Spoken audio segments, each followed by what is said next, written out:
Hei, mahtavaa, että oot mukana. Tänään meillä on todella mielenkiintoinen aihe. Nimittäin me puretaan ihan atomeiksi, miten tämmöinen tyypillinen 20 euron pikavippi oikeasti toimii.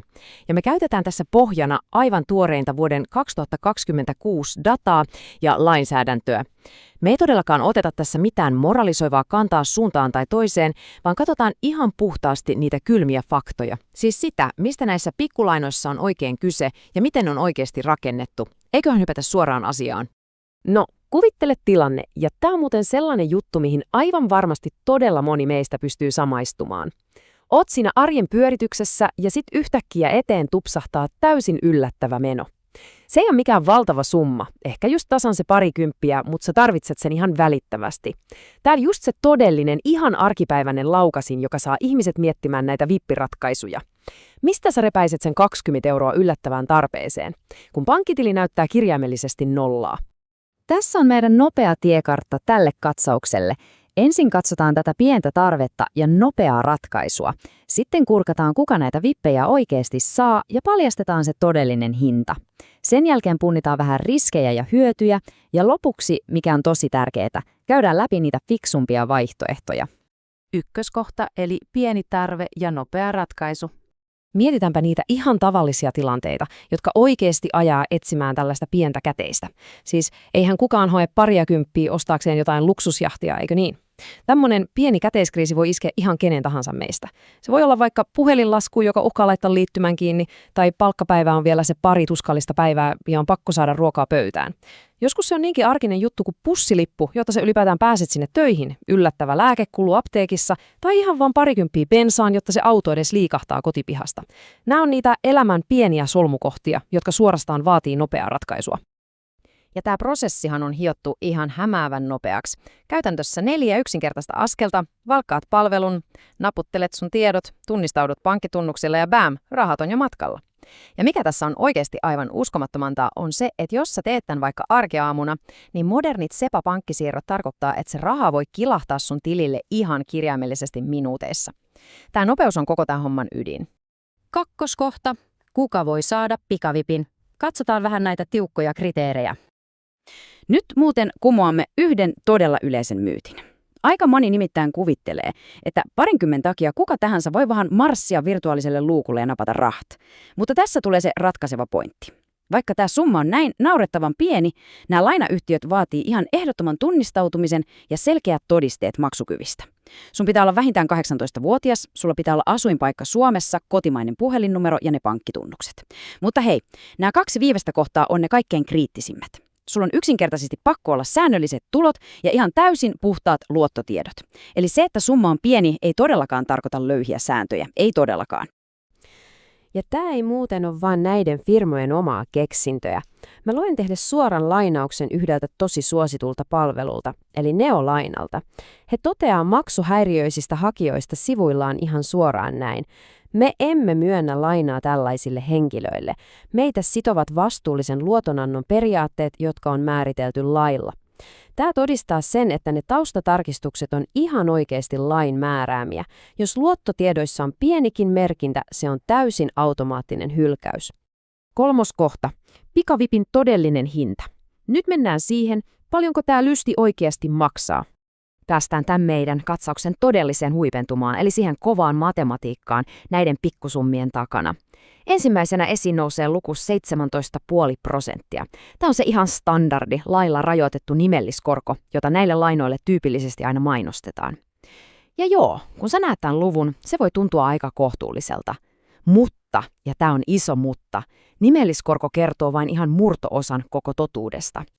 Jotta tämä avautuu kunnolla, katsotaan vaikka suositun iRaha-palvelun 25 euron lainaa, jossa on 30 päivän laina-aikaa. Tämä kontrasti on ihan älytön. Korkokulut tuolla 17,5% korolla on vain 36 senttiä. Siis 36 senttiä. Mutta sitten kuvaan mastuu nämä niin sanotut muut kulut. Tässä tapauksessa se on massiivinen 5 euron kiinteä avausmaksu. Se on vähän niin kuin sä maksaisit 5 euroa pelkästään sisäänpääsistä sinne lähikauppaan, ennen kuin oot ehtinyt ottaa edes sitä maitopurkkia hyllystä. Tämä nostaa sen kokonaiskustannuksen yli 30 euroon. Eli korko itsessään on täysin minimaalinen, mutta nämä kiinteät kulut räjäyttää sen todellisen hinnan ihan pilviin suhteessa tähän pieneen lainasummaan. Ja tästä me päästäänkin todella kriittiseen varoitukseen. Kaikki tämä edellinen laskutoimitus pitää paikkansa vain ja ainoastaan silloin, jos sä maksat sen lainan täsmälleen sen alkuperäisen suunnitelman mukaan. Jos sä menet muuttamaan maksusuunnitelmaa jälkikäteen tai pahempaa myöhästyt eräpäivästä, sä oot astunut ansaan. Se laukaisee välittömästi uusia, massiivisia kiinteitä lisäkuluja ja silloin tästä alunperin pienestä vipistä tulee todella kallis. Neloskohta, eli hyvät puolet, ja se pahamainen velkakierteen riski. Jotta me pysytään reiluina ja objektiivisina, meidän täytyy punnita tätä hommaa tasapuolisesti. Toisessa vaakakupissa on ne ihan kiistattomat edut. Rahat on saatavilla 24/7, tosi nopeasti eikä mitään vakuuksia kysellä. Se on, pakko myöntää, äärimmäisen kätevää. Mutta sitten siellä toisessa vaakakupissa on todella karu todellisuus. Kun nämä kiinteät kulut suhteutetaan näin pieneen summaan, se todellinen vuosikorko ampuu suoraan stratosfääreen. Ja siihen päälle se todella aggressiivinen, usein vain 1-3 kuukauden maksuaika. Se ei anna tippakaan armoa, jos sun talous ei ollenkaan täysin balanssissa heti seuraavana eräpäivänä. Ja tästä me päästäänkin yhteen tosi tärkeään käsitteeseen, nimittäin velkakierteeseen. Tämä on se todella vaarallinen ilmiö, missä otetaan uusia pikavippejä ihan vain siksi, että pystyttäisiin maksamaan ne edelliset vipit ja niiden kulut pois. Se on kierre, johon on pelottavan helppo luiskahtaa. Ajattele sitä äskeistä 5 euron kiinteää kulua. Kerran maksettuna se tuntuu aika harmittomalta, eikö? Mutta kun tämä sykli toistuu useita kertoja, niistä pienistä kiinteistä kulusta muodostuu ihan musertava taakka, joka voi kaataa koko talouden. 5. kohta. Fiksummat vaihtoehdot pikavipillä. Eli mitä sä ihan konkreettisesti voit tehdä, jos sä epätoivoisesti tarvitset sen 20 just nyt? Vedetäänpä parhaat vaihtoehdot nopeasti läpi. Ensinnäkin tsekkaa omasta pankkisi tilin ylityksen mahdollisuus. Se voi oikeasti tulla yllättävän halvaksi. Toiseksi, jos sulla on jo luottokortti, käytä sitä ihmeessä. Niissä on usein 3-60 päivän koroton maksuaika, jolloin se on täysin ilmainen lyhytaikainen luotto. Kolmanneksi, ja tämä on ehkä se fiksuin ja eniten aliarvostettu juttu ikinä. Jos sä tarvitset sen rahan laskun maksamiseen, soita suoraan sille loskuttajalla. Maksuajan pidentäminen tai uusi maksusuunnitelma on todella usein täysin ilmasta tai maksaa ehkä jonkun vaivaisen euron. Voit myös kysäistä töistä, olisiko mahdollista saada pieni palkkaennakko tällaisessa poikkeustilanteessa. Mutta hei, entä jos vahinko on jo päästy tapahtumaan ja niitä lainoja on alkanut kasautua? Silloin sun on aivan pakko tietää tämä konsepti, yhdistelylaina. Kuvitellaan vaikka, että sulla on 10 tällaista pientä 50 euron vippiä ja sä maksat jokaisesta niitä poskettomia kiinteitä kuluja ihan erikseen.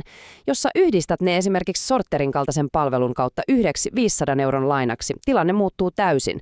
Se laskee niitä sun kuukausittaisia kiinteitä kuluja ihan dramaattisesti ja tuo siihen takaisinmaksuun vihdoin oikea selkeyttä.